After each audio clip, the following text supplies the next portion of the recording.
This Week in the Boardroom, brought to you by NYSE Governance Services Corporate Board Member, along with Governance Knowledge Partners, the Center for Audit Quality, and Grant Thornton, and contributing partners, National Investor Relations Institute, and the Society of Corporate Secretaries and Governance Professionals.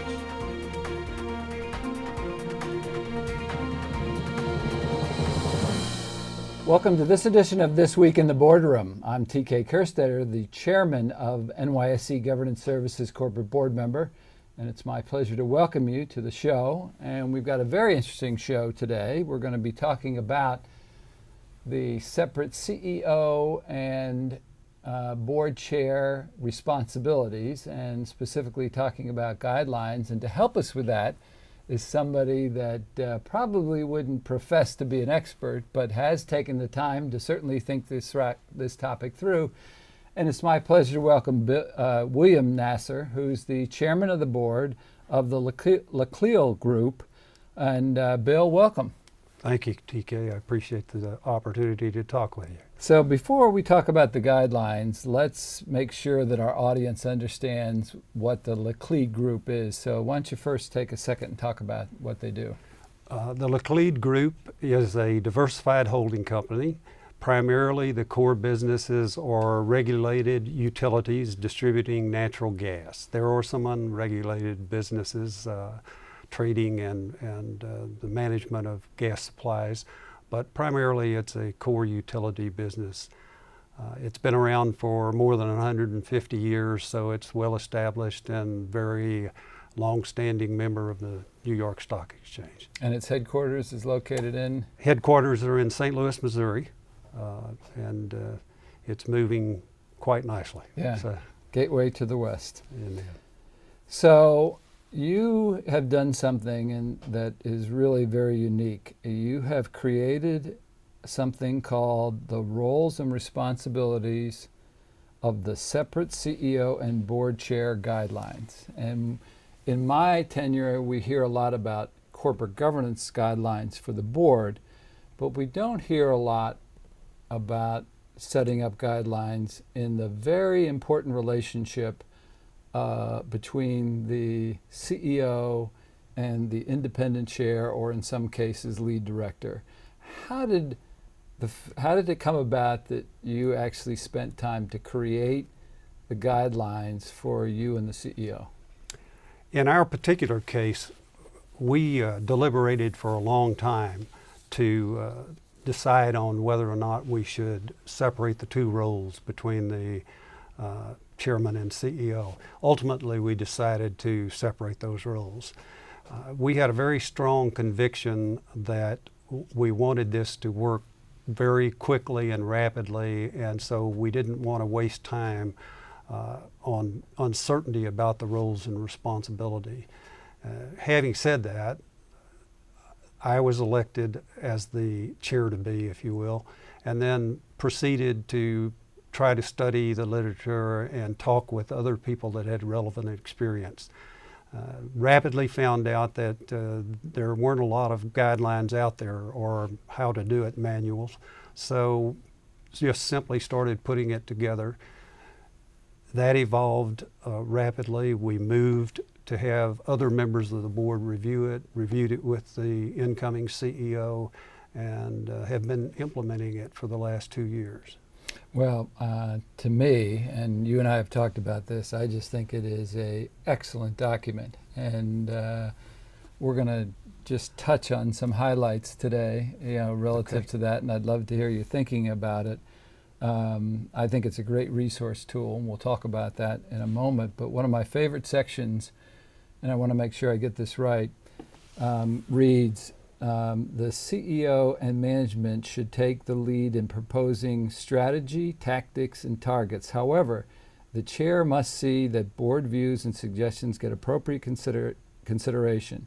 It is important that the board believes management strategies are intelligent, have a good prospect for success, and could be explained to the shareholders if required. So, fine. Management has responsibilities, board gives overview, input, and site.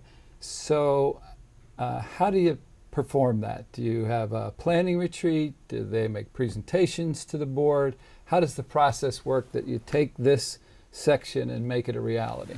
Well, we do have planning retreats. Actually, we refer to them as strategy workshops, and we have one at least once a year. It's dedicated solely for that purpose. Management does make presentations. There's some discussion between the board and management on what the primary critical topics will be. But the presentations are made, and there's a lot of time allowed to permit thorough discussions between board members and management representatives. So the top leadership team is present from management, and we get into it in pretty much depth. Do you talk as well? It seems to me that one of the things that is of great value in those sessions is sort of the situational analysis. For example, it's hard to get to know where you need to go without knowing where you're at today. So competitively, regulatory, company specifics like employee satisfaction, markets available for expansion. I would think that that's all part of the prep process to then hear the strategies of where things are going. Indeed, it is. And we have a pretty firm policy of expectation that all the board members and all the management will have read and thoroughly digested the subject matter before the meeting occurs. So we don't do any reading, if you will, during that meeting. It's presentation of critical items, risk management being one of them, for example, and competitiveness and potential acquisitions, et cetera.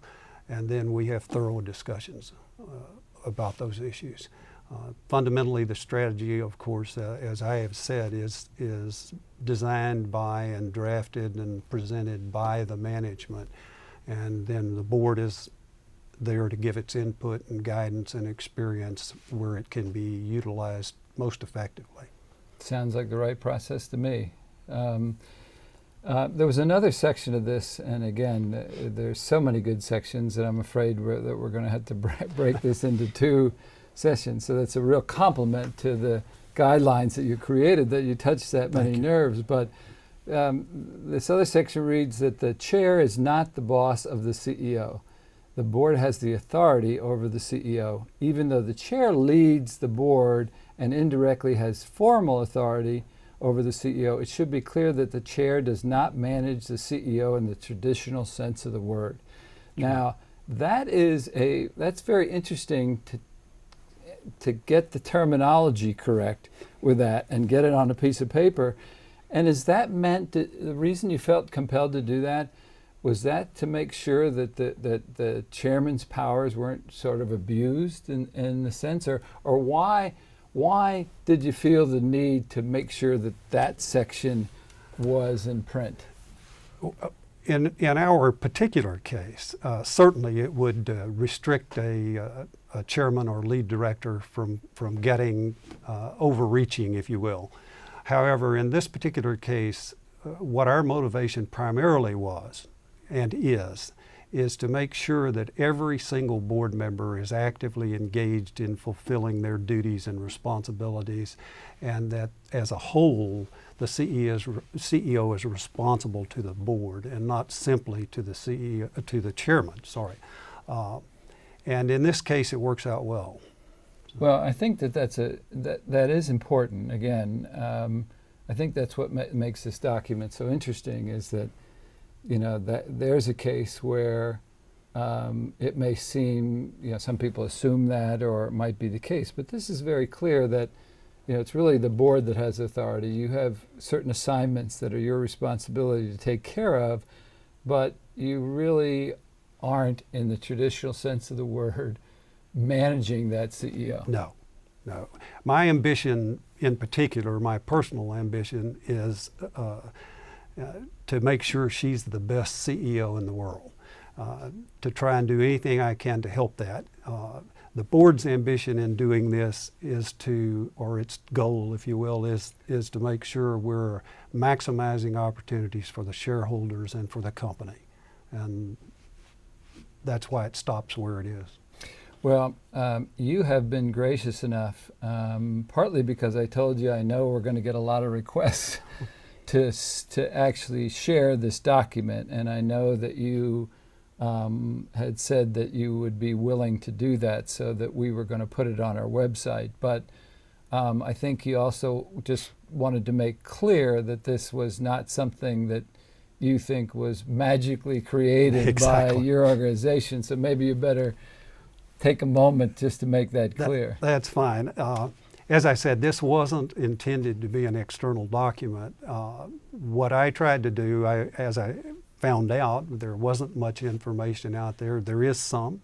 It's quite good. I didn't think about disclosure at the time, but I collected information from as many sources as I could find, the literature, other CEOs, other chairmen, friends, you name it. And I wish I could attribute their due credit to them. However, at the moment I can't. I just don't have it in my mind right at the moment. So, but I do want to make sure that all those people are acknowledged, and they did a great job in providing the source of this information for me, and we found it very useful. So no pride of authorship, but we like the way it's working. Well, I think that, again, the fact that you would share that I think is great. And there's so many topics that that I still want to ask you about, is that I'm going to ask you to stay for part 2 of this so that we can talk about. This is unique enough that I'd like to make sure that because some of these other issues I think are very, very relevant. So I'm going to thank you, Bill, for part 1. But I'm not going to let you go anywhere special, because we're going to come back again to look at some of the other sections and the relevance about what you said. But that will conclude this edition of This Week in the Boardroom. So we'll be back again next week, or in this case, next week with Bill, to talk about part 2 of us looking at the guidelines for separating the CEO and the board chair function. So we will see you next week.